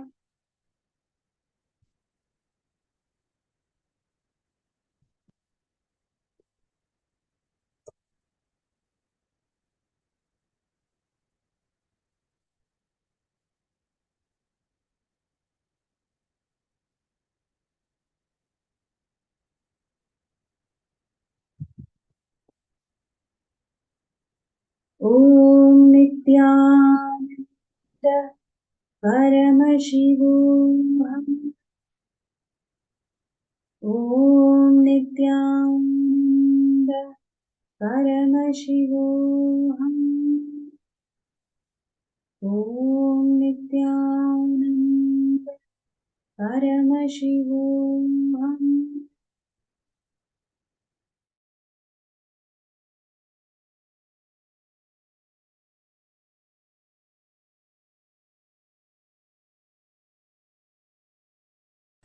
Connecting with the divine with your eyes closed is meditation. Connecting with the divine with your eyes open is darshan. Come, let us all now move from meditation to darshan. Slowly, very slowly, please open your eyes.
என்னப்பனல்லவா என் தாயுமல்லவா தன்னை உணர்த்திடும் தியானம் அளித்தவா என்னப்பனல்லவா என் தாயுமல்லவா தன்னை உணர்த்திடும் தியானம் அளித்தவா எங்கும் நிறைந்தவா எண்ணம் கடந்தவா பொங்கும் அருவியாய் ஆனந்தம் தந்தவா எங்கும் நிறைந்தவா எண்ணம் கடந்தவா பொங்கும் அருவியாய் ஆனந்தம் தந்தவா நல்லவா என் தாயும் அல்லவா தன்னை உணர்த்திடும் தியானம் அளித்தவா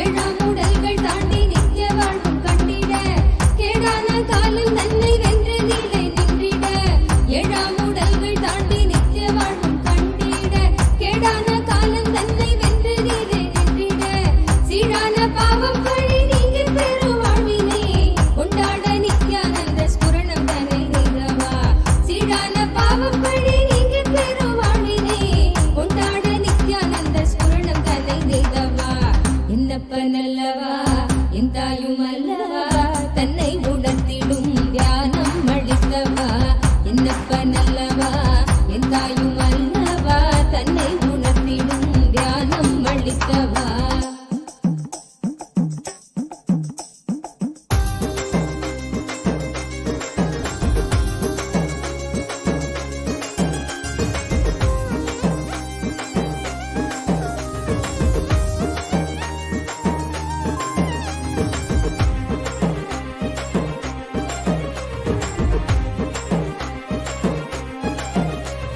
நிலையில்லாய வாழ்வில் நித்தியமாய் விளங்கும் ஆனந்தம் கரையில்லா ஆனந்தத்தை தடை செய்திடும் அடம்பனும் நிலையில்லாய வாழ்வில் நித்தியமாய் விளங்கும் ஆனந்தம் கரையில்லா ஆனந்தத்தை தடை செய்திடும் அடம்பனும் தடை தகர்த்து வெல்ல நித்யானந்தம் தந்த சூத்திரம் நித்யானந்த ஸ்புரணம் இந்த உலகில் இணையில்லா வரும் நித்யானந்த ஸ்புரணம் இந்த உலகில் இணையில்லா என்னப்பனல்லவா என் தாயுமல்லவா தன்னை உணர்த்திடும் தியானம் அளித்தவா என்னப்பனல்லவா என் தாயுமல்லவா தன்னை உணர்த்திடும் தியானம் அளித்தவா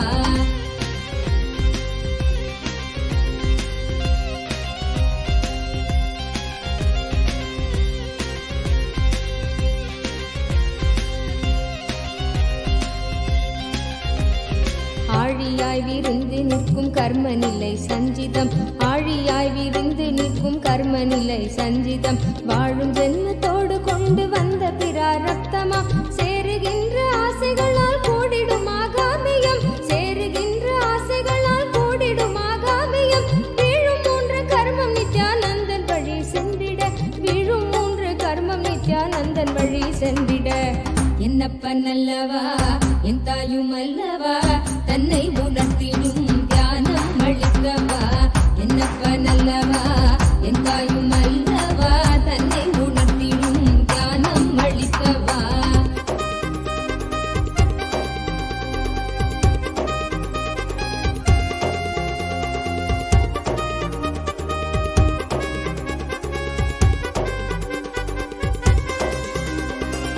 ஊடுகிறாய் உலவுகின்ற போதும் நம்மை சாடுவர் வீடாத துயில் தழுவ மனதை விட்டு நீக்குவர் ஊடுகிறாய் உலவுகின்ற போதும் நம்மை சாடுவர் வீடாத துயில் தழுவ மனதை விட்டு நீக்குவர் ஆயுள் தாண்டி விட்ட போதும் ஆண்டு கொள்ளும் நீப்பராய் தோன்றுகின்ற நித்யானந்த சத்குருவின் கீடவர் ஆயுள் தாண்டி விட்ட போதும் ஆண்டு கொள்ளும் நீப்பராய் தோன்றுகின்ற நித்யானந்த சத்குருவின் கீடவர் என்னப்பனல்லவா என் தாயுமல்லவா தன்னை உணர்த்திடும் தியானம் அளித்தவா என்னப்பனல்லவா என் தாயுமல்லவா தன்னை உணர்த்திடும் தியானம் அளித்தவா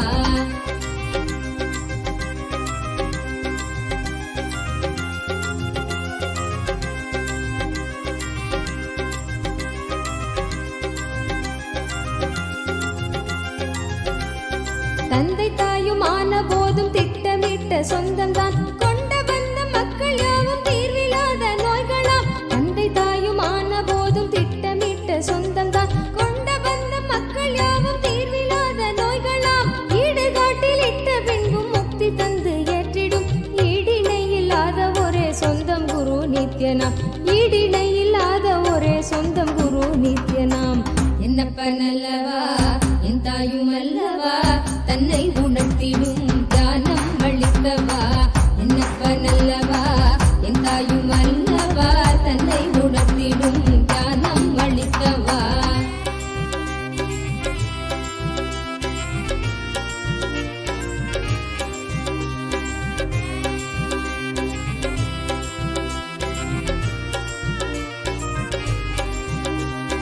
ஆசை கால நச்சம் வலியோடு குற்ற எண்ணமும் ஆசை கால நச்சம் வலியோடு குற்ற எண்ணமும் மாசு கொண்ட எண்ணங்கள் சல்காரமாய் வதைத்திடும் போதும் இந்த வாழ்வும் என்று ஜீவன் ஓய்வு தேடிடும் போதும் இந்த வாழ்வும் என்று ஜீவன் ஓய்வு தேடிடும் தேடும் ஓய்வு காட்டிடாத எண்ணம் மீண்டும் மோதிடும் தேடும் ஓய்வு காட்டிடாத எண்ணம் மீண்டும் மோதிடும் என்னப்பனல்லவா என் தாயுமல்லவா தன்னை உணர்த்திடும் தியானம் அளித்தவா என்னப்பனல்லவா என் தாயுமல்லவா தன்னை உணர்த்திடும் தியானம் அளித்தவா எங்கும் நிறைந்தவா எண்ணம் கடந்தவா பொங்கும் அருவியாய் ஆனந்தம் தந்தவா எங்கும் நிறைந்தவா எண்ணம் பொங்கும் அருவியாய் ஆனந்தம் தந்தவா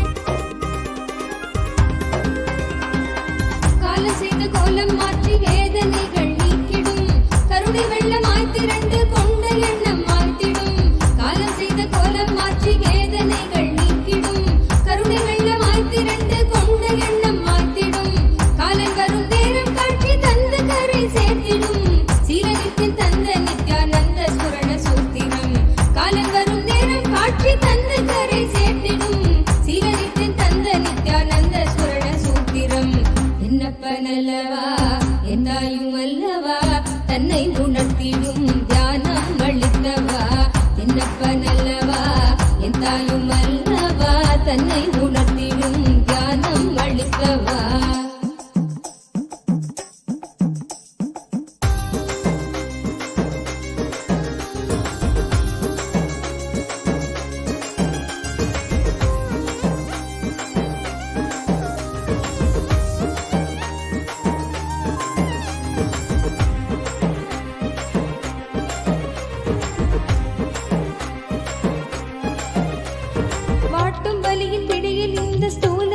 தவித்திடும் சீற்றம் ஏற ஏற அச்ச எண்ணமாய் நிலை பெறும் வாட்டும் வலியின் பிடியில் இந்த ஸ்தூல தேகம் தவித்திடும் சீற்றம் ஏற ஏற அச்ச எண்ணமாய் நிலை பெறும் தாங்கும் ஞான சோளம் வலியின் வலிமை தன்னை வீழ்த்திடும் ஏங்கும் உயிர் நித்திய நருளில் ஸ்தூல தேகம் தாண்டிடும் ஏங்கும் உயிர் நித்திய நருளில் ஸ்தூல தேகம் தாண்டிடும் என்னப்பனல்லவா எந்தாயும் அல்லவா தன்னை உணர்த்திடும்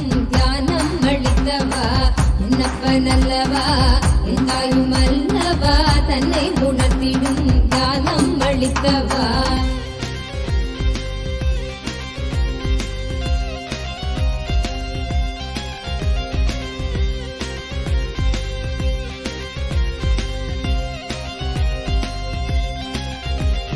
பிராணதேகம் காமமோகத்தீயினில் உழன்றதே பிராணதேகம் காமமோகத்தீயினில் உழன்றதே ஆசை கடலின் அலைகள் தன்னை கட்டுண்டே பின் மூழ்குதே காத்து கொள்ளும் நோக்கினோடு நித்தியன் பாதம் நாடுதே காத்து கொள்ளும் நோக்கினோடு நித்தியன் பாதம் நாடுதே நித்யானந்த ஸ்புரணம் தரும் யுக்தி தன்னை வேண்டுதே நித்யானந்த ஸ்புரணம் தரும் யுக்தி தன்னை வேண்டுதே என்னப்பனல்லவா எந்தாயும் அல்லவா தன்னை உணர்த்திடும் தியானம் அளித்தவா என்னப்பனல்லவா எந்தாயும் அல்லவா தன்னை உணர்த்திடும் தியானம் அளித்தவா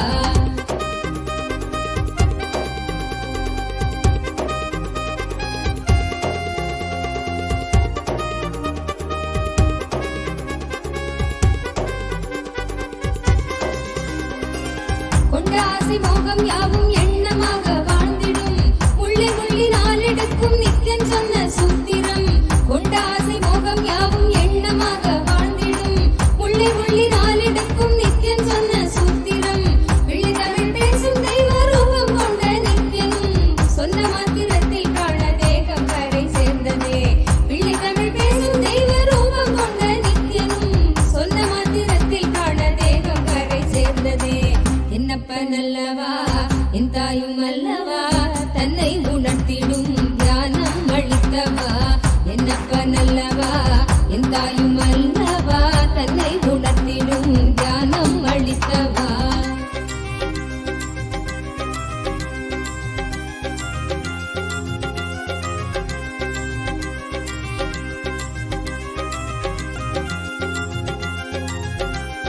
குற்றமாய் உணர்வு கொள்ளும் எண்ண மனதை வாட்டிடும் சற்றும் தெளிவில்லாத நிலை தன்னை தானே காட்டிடும் குற்றமாய் உணர்வு கொள்ளும் எண்ணம் மனதை வாட்டிடும் சற்றும் தெளிவில்லாத நிலை தன்னை தானே காற்றும் கொஞ்சம் சாற்றும் சுயமாக கொஞ்சம் வெற்றிடும் கற்ற வித்தை ஏதும் கை கடங்கிடாது போகிடும் கற்ற வித்தை ஏதும் கை கடங்கிடாது போகிடும் என்னப்பனல்லவா எந்தாயும் அல்லவா தன்னை உணும் தியானம் அளித்தவா என்னப்பனல்லவா தன்னை உணர்த்திடும் தியானம் அளித்தவா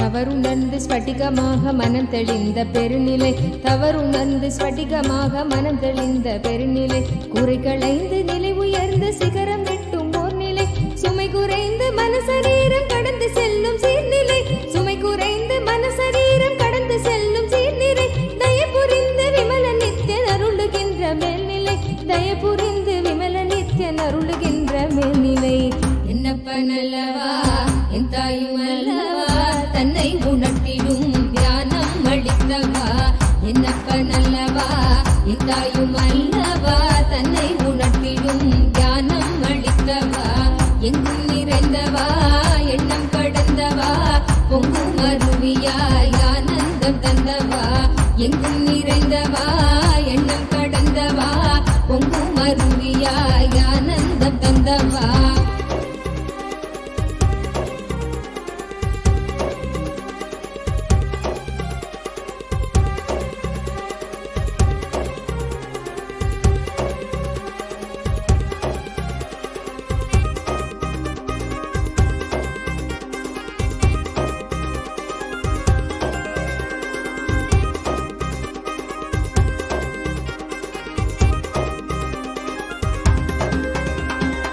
சப்த சக்கரம் உள்ளடக்கும் தேகம் சூக்ஷ்மமாகுமே காயம் கொள்ளும் வேதனை உணர்வு இங்கு ஓங்குமே சப்த சக்கரம் உள்ளடக்கும் தேகம் சூக்ஷ்மமாகுமே காயம் கொள்ளும் வேதனை உணர்வு இங்கு ஓங்குமே ஓங்கும் யாவும் நீங்குகின்ற நித்யானந்தன் தத்துவம் சூக்ஷ்ம தேகம் தன்னை தாண்டும் விந்தை செய்து காட்டுமே ஓங்கும் யாவும் நீங்குகின்ற நித்யானந்தன் தத்துவம் சூக்ஷ்ம தேகம் தன்னை தாண்டும் விந்தை செய்து காட்டுமே என்னப்பனல்லவா என் தாயுமல்லவா தன்னை உணர்த்திடும் தியானம் அளித்தவா என்னப்பனல்லவா என் தாயுமல்லவா தன்னை உணர்த்திடும் தியானம் அளித்தவா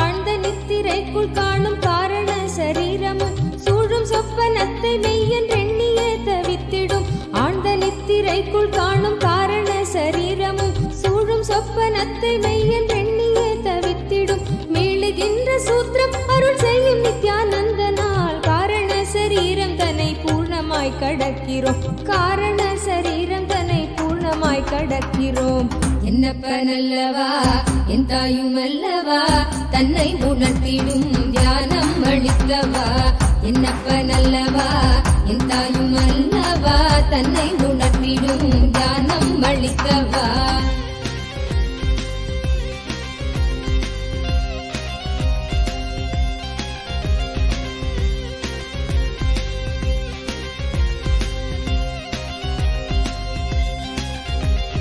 அற்பமான வஸ்து மீது கொள்ளும் மோக எண்ணமே அற்பமான வஸ்து மீது கொள்ளும் மோக எண்ணமே ஸ்வர்க்கமாய் தெரிந்து ஆன்ம தேகம் தன்னை ஆளுமே விற்பனை பொருட்கள் மீது கொள்ளுகின்ற பற்றலாம் விற்பனை பொருட்கள் மீது கொள்ளுகின்ற பற்றலாம் சொற்பமாய் சுகம் அளிக்கும் போகம் விளைவிக்குமே சொற்பமாய் சுகம் அளிக்கும் போகம் விளைவிக்குமே என்னப்பனல்லவா என் தாயுமல்லவா தன்னை உணர்